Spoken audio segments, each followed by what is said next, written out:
look at Tiffin University basketball. Hi everybody, it's Dragon Basketball Weekly. I'm Russ Snyder, voice of the Dragons. To my right, head coach of the women's program, Josh Mason. Coach, how are we doing today on a Tuesday morning? Getting ready for some basketball action behind us back home in a couple days. Yeah, doing wonderful. Glad that we can be back home. That's a tough road trip for the Dragons. Went and played the number 2 and number 3 teams in the conference on the road. Played them tooth and nail all the way down to the final buzzer in each game. Let's take a look first at the game on Thursday when we went to Kentucky Wesleyan. The team was 15-2 in the conference, and if it wasn't for the year Ashland's having, people would be talking about the year these guys are having. They're kind of overshadowed by Ashland's year, but that's a good basketball team. Yeah. I think another reason why they're overshadowed is they're more of a defensive-oriented team. So it's not as flashy. Yeah, their team's not as flashy as Ashland, but they get it done. They're a great team. So kudos to them. It was a 57-51 defeat to the Dragons in a game that was so close that no quarter was separated by more than 4 points. Playing each other at a very even level. You guys start off the game on a 7-0 run, they respond. Second half, they start on a 7-0 run, and you respond. This kind of gives you an example of how the day went. Yeah. I think when you get to this time of the year and you're playing teams for the second time, you know each other pretty well, so both teams are able to battle and respond like they have done. You mentioned their defensive efforts, and it seemed like they had a real concentrated effort to not let Savannah get going in that game on Thursday night. Yeah. I think both teams Thursday and Saturday tried to do different styles of how they do it, but both were trying to keep Sav from scoring. So luckily, in both games, we had different people step up to at least help us respond when she was kind of taken away at times. Jada Tate had 16 for you on Thursday night. Savannah did pitch in with 6 rebounds as well. Talk about Jada's strong offensive game for you on Thursday night. Yeah, Jada's, again, I think we talked about this last week, but Jada's playing like a senior that wants to win a ball game. Right. So she's been doing great things for us on both ends of the floor. She's finishing well around the rim. She's playing how we expect her to play and how she expects herself to play. So, I'm proud of her and proud of Sav. Sav definitely this year has found there's different ways for her to impact the game right. Scoring. When teams are focused on taking her away, she's kind of bought into like, what else can I do via assists or rebounds, guarding their best player to help the team win. That comes with experience, just from it does. On the floor? It does. I think it comes with experience. It also just comes with the concept of, in years past, this might not have been a defensive game plan. Just stop number 10. Right. Yeah. And a lot of teams have went to that. So she hasn't been put in the situation that she has this year. But I think she's handling it and responding very well. Freshman guitar Dejanette, we spoke about a few times. It wrote a lot in the last few weeks. Had 3 steals for you in the game, so her defensive efforts helped keep you guys in this game too. Yeah, still think she has probably one of the best hands I've ever coached.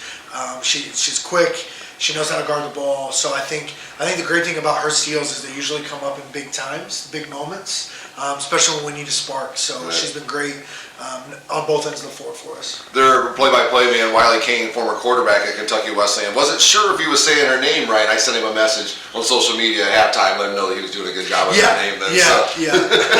Had to let him know. He was worried about it. All right, then Saturday he went to play the number 3 team in the conference, who's sitting 14-4 in GMAC play. Trevecca Nazarene, a game that had 26 lead changes, game tied 12 times, and a couple free throws at the end spread it out to a 5-point game. But your Dragons were within 2 with 20 seconds left. Yeah, again, I think what I'm proud of the girls for was we went in a rut this season where if a team kind of punched us in the mouth, we didn't respond very well. In both games, Saturday especially, I thought we kept responding all the way until the end, the final buzzer. They happened to make their free throws at the end, and Jada had the ball on the block, and there was a charge call on her that I thought was a little questionable. But at the end of the day, that's a team that they hadn't lost at home all year. We were their final home game. They went completely undefeated. That's impressive. Yeah. So kudos, hats off to them. Right. Yeah, both teams almost shot 50% in that game, so both offenses really get it done. Your team in both games on Thursday, Saturday shot the ball pretty well, right in that 45 to 48% range in both games. Yeah, no, we're shooting the ball better, and I think we're still finding out, with our youth that you can defend a team almost perfect and they can still hit tough shots. Right. Keely Carter from Tribeca probably hit some of the toughest shots I've seen all year. Right. And there were a lot of times I had to tell Savannah and Kirsten Williams, just tip your hat to her and say good job. Right. It's just we're making her hit tough shots. So I'm just happy our girls are also starting to hit those same tough shots. It's kind of, it almost feels backwards at this time of year to say you're starting to shoot the ball better, because a lot of times at this year the legs are starting to go, and if you don't have your legs in your jump shot, you know as well as anybody you're not going to hit them in a consistent effort. Yeah. No, I think with us, because we started off the way that we did and still trying to learn things, now we're more confident in our offense. So I think our shots are falling just because mentally we're more confident in everything that we're doing. So hopefully we can get a few extra stops these next couple games and end the season strong. Kirsten Williams and Savannah Richards had 12 points for you in the game. Savannah also had 7 rebounds to go along with those 12 points. But let's talk a little bit about Ellie Gable. She got 9 points for you on Saturday, and she's a young lady who really has been thrust into playing a lot of the point guard role for you now. And as a young kid, she's really growing up. We've seen her come off the screens and catch and shoot jump shot threes as consistent as anybody. But talk a little bit about her, what she's doing now with the ball in her hands a little bit more. Yeah, honestly, I love the dynamic of her and C playing the point guard position because they play a little bit differently. Mm-hmm. So when they're both on the floor, you have to guard us a little differently. Ellie she's a great decision maker, great facilitator, wants to get as many people involved as she can, but also has that ability to knock down the open jumpers. Certainly she does. To where C can make us play a little faster. She can get to the rack a little bit easier. But both shoot the ball really well. Both are able to distribute. But I think the greatest thing I love watching both of them play is their confidence with the ball in their hands through this season has grown tremendously. And so it makes the future exciting for us. It's going to make you a tough team to press in the next couple of years when you got 2 kids who can handle the ball like that. A lot of times when you're pressing somebody, once they get the ball to the point guard, that's it. Yeah. Having 2 kids back there that can handle it's going to make tough for the defenses to put pressure on you in the full court. Yes, absolutely.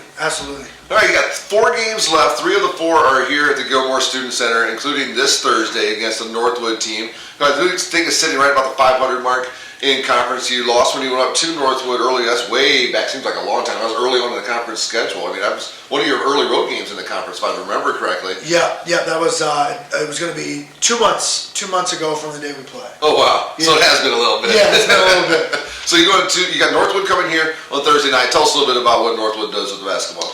Yeah, Northwood does a really good job of mixing up their defenses. So they run multiple different presses, they run multiple different zones, they play man-to-man. So they keep you on your toes defensively.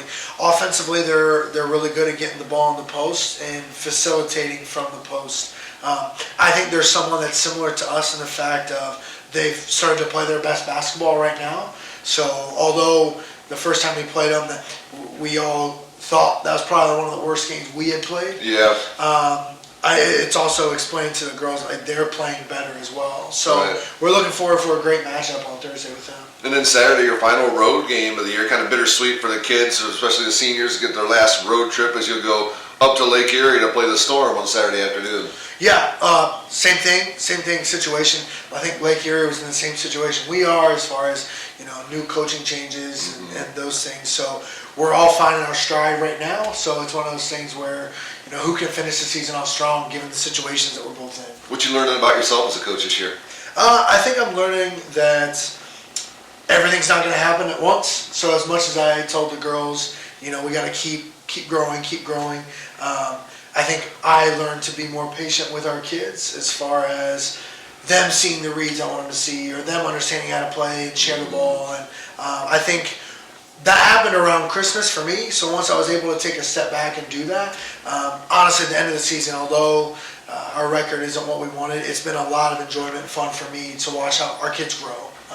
So it's been a great experience. Well, the entertainment value has been fantastic for me as well. My relationship with your kids has been fantastic. In both programs, men's and women's basketball, my relationship with the kids is awesome. So it's a great time to be able to be here to do the games and also get a chance to watch them at home on the GMAC network when you guys are on the road. It's pretty cool. Like I said, on Thursday night, my daughter and I watched probably 3/4 of the game together, and I watched the whole games. When you got a teenage daughter, if she's willing to sit down with you and watch anything on the television, you take advantage of it and take advantage of that time. And luckily for me, it was some Dragon Women's basketball. We spent the time together, so I appreciate that. Yeah, absolutely. We certainly we're going to make the experience an emotional roller coaster for you when you watch games, but we'll get it. We'll get it figured out. And I'm confident our girls finishing the season strong. Well, it's an emotional roller coaster because they're always playing hard. Yes. It's not like you're saying, they are giving a crap tonight. No, they're always playing hard each and every night. And that's important. Yeah. All right, Coach, thank you so much for your time. We'll see you on Thursday night out here on the Great Midwest Digital Network, as well as on the radio at WTUDTUDragonRadio.com as the Dragons welcome in Northwood. We'll step aside and come back with Coach Tom Church and take a look at the men's basketball program in just a moment. Welcome back to Dragon Basketball Weekly. Looking a little different here as Dragons preparing for a couple big GMAC games this week, and Coach Church and I could not get together to shoot a video, so a quick audio talk with Coach Church. How you doing, buddy? I'm doing great. Thanks for having me on. Well, let's run through this quickly. A big week for you. Last week we said maybe the biggest road trip of the year for you Dragons, and you said it was, and you went out and got the job done. Just quick, you said that you haven't seen your kids like this locked in. We talked about off the air. So go ahead and talk about how locked in your kids were this weekend. Specifically on the road, we just haven't had that sense of urgency. And, we know our guys are looking at the standings, and we talk about it a little bit, and they knew how big this road trip was. And for us to play the way we did with the pressure that was on us, myself and my staff, we were just extremely proud of our guys, but you could just tell from the beginning of the game that we weren't scoring the ball particularly well at the beginning of the game, but defensively, they were just absolutely locked in and connected and into the game plan. So super proud of our guys, and just to be able to come away with a victory, on Thursday night in a hostile environment, Kentucky Wesleyan, was amazing. Well, you go plus 13 on the road in the second half to get yourself a 12-point win. That's huge. 18-8 second half run, plus 14 points off of turnovers as well. Josh Rivers led you with 18 points. Wesley Jordan had 8 rebounds. Morgan Taylor 4 assists. But that big second half run gets you a little bit of a separation. Your kids able to just hold them off at the end of the game. We felt that if we, were able to knock down a few shots and just continue to keep grinding, we were going to be able to kind of, get a little bit of a lead. And surprisingly, I think we were up, 18. We were up 18 with about 5 minutes to go. And we did a great job, of our guys. We didn't look at the scoreboard. We didn't look at the time. We just kind of kept playing. And like I said, defensively, they hit a few shots down the stretch. But I'll tell you what, defensively, that may have been our best effort of the year, especially on the road. Don't you love to be able to say, you've said defense probably 5 times already, especially when, you love it out here at the Gilmore Student Center, but how much you love it when you go on the road. Defense should travel, right? It really does. And specifically Josh and Wes, they're the week that they had together, the way that they're playing, I put us at the top of the conference right now with the confidence that we're playing with, not only as a team but individually. And it just seems like every night we're getting enough from certain guys to be able to help us on both ends of the floor. It seemed like a concentrated effort to get to the basket with aggression on Thursday night. Absolutely. We got some fouls called on us. Points in the paint was just, it was, I think we were maybe at a plus 20. I didn't write it down in one of the games. So being able to not only get into the paint but to score in the paint is huge for us. And points off of turnovers. I know specifically Saturday against Trevecca was plus 14 was very lopsided. So that's kind of our calling card right now, and our guys are buying in and playing with confidence. Well, Thursday was only half of the job. You had another job to do on Saturday after Trevecca Nazarene. And you want to talk about defense? The Dragons had a halftime lead of 40-15. Talk about the effort in the first half. Yeah, and as a coach, I think you worry about everything, but I was particularly worried about Trevecca because they've had a coaching change. They've been playing with some confidence. They were up 9 on Findlay at half on Thursday. So those are things. I think it was like a 2-point game with less than a minute to go. Yeah. So those are things as a coach, you look at and you say, hey, it's going to be a dogfight. And again, our guys came out with that sense of urgency that we're talking about. And I think even the Kentucky Wesleyan announcers had said it at one time during the telecast that we were playing with desperation, and that's what we've got to be able to do. So we were playing with that not only on Thursday but Saturday as well, and we got a big enough lead in the first half to be able just to kind of lean on that a little bit. Right. They and credit to Trevecca, they made a little bit of a run in the second half. We turned the ball over. They hit some shots, but again, we had a big enough lead to where we were able to make enough free throws down the stretch to get the win. The Kentucky Wesleyan announcer, I was listening to him as well. He was talking about the size of your kids. He said you're barrel-chested point guard. Yeah. And just talking about the size of your kids. Then he started talking about how just it was remarkable the depth of the conference. When he looked at your guys' record after watching you guys on the floor, to get to see it with his own eyes, he was just astounded at the depth of the conference and what you guys are playing right now. Well, it's not a sprint, and we did not get off to a particularly good start at the beginning of the season, but if you also look at how many of new guys we had and new faces, and sometimes that takes some time to gel. and we certainly have over the after the first of the year. Right. It mirrors my team of the year that I was at Kokomo, where we didn't get off to a very good start. We had a lot of new faces, but I think we went like 13-6 after the first of the year. Okay. I don't know what our record is after the first of the year, but I know it's above 500. It's better than before the first of the year, man. Exactly. and not only are we winning games, but we're winning conference games. Yeah. And we've still got some work to do. We're not satisfied by any means. We know how important this week's going to be and next week's going to be, but we're focusing, and we put that on the board for each of the games. We're focusing on the now. Gotcha. We're not looking ahead. We're not looking at everybody else's schedule. What they have. We're focusing on the now. So, we're looking at Thursday, home against Northwood. Mm-hmm. We've got one game left in the season, and that's it. Right. So that's kind of our mentality right now. 4 guys in double figures at Trevecca Nazarene. Wesley Jordan, 19. Josh Rivers, 17. Karius Key and Ian Lopez each chipping in with 14. And why don't you explain to the folks, they probably see the pictures on social media, and Wesley Jordan was the recipient both times this week. Your Hard Hat Award. Why don't you explain how the kids win that award?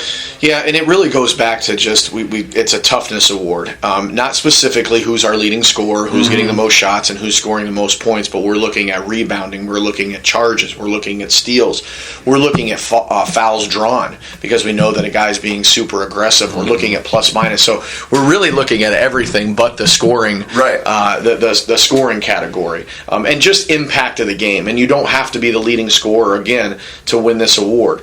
But Wesley led us in rebounds. He led us in steals, I think, both games, and just his impact on the game was just incredible. So it was one of those easier decisions. We've had some times where multiple guys have won it because we've been split as a staff, right. So we kind of vote on it. But Wesley was tremendous on Thursday and Saturday. His mentality right now, being here for 4 years, going through some of the lumps that we've went through, and having a chance to not only make the conference tournament, but to get like a decent seed, right, to where we might be able to do something, is his total focus right now. Well, when I came into the gym this morning trying to find you guys, he was the first person I saw in here getting some jump shots up. Your assistant coaches. You just absolutely, as a head coach, you just love seeing that, and guys are hungry, and winning cures a lot. And right now we're having fun doing it, and I know you probably saw on social media too. We grabbed some ice cream after the win on Saturday. Why not? When you go get a road sweep, right? Absolutely, that's worthy of ice cream. Yeah, so we're digging in, and we're playing hard and playing physical, but we're having some fun while we're doing it as well. So, Coach mentioned this Thursday the Dragons home against Northwood. 3 of the last 4 games are here at the Gilmore Student Center. Dragons currently look at tied for 7th, 8-8 record with Kentucky Wesleyan and Findlay. Malone only one spot ahead of you at 9-7, and I can look at the schedules and see that everybody has a tough road the rest of the way to go, and you'll have Findlay here next week. We'll talk about that then, but you got to love the fact that you're in this position, Coach, where, like you've said before, you control your own destiny. You go out and win basketball games, you're going to be playing, and you could be reaching up towards that middle area there of the conference standings. Yeah, we're controlling our own destiny right now, and again, we're focusing on the now, and to piggyback off you with Northwood, it's going to be a pack the house night on Thursday. Right. So we're going to throw some T-shirts out to the crowd. We're going to let all the coaches know, if you don't have practice, you get your kids over to the game for our women's and men's basketball game. It's going to be a great atmosphere. You always know that both teams are going to play extremely hard, but we're trying to do everything that we can. And playing in the Gilmore is an advantage for us. It's an unbelievable atmosphere, and it's a place where teams do not want to play. And that's what our goal has been, since I took over the program here, is like, it's hard enough to win on the road as it is, but let's make our home court just an unbelievable advantage to where teams just do not want to come here. All right, so absolutely. It's going to be a pack the house night on Thursday. If you're following us at all, you know how important that game is. So get out here to the Gill and support us if you can. Well, Coach, we'll see you on Thursday night. Thank you so much for your time, and hopefully next week I can get our schedules together and I can see you when we do this. Sounds like a plan to me. All right, buddy. Have a great week. We'll catch you next time. You too. This has been your look at Tiffin University basketball, your weekly look at Dragon Basketball Weekly.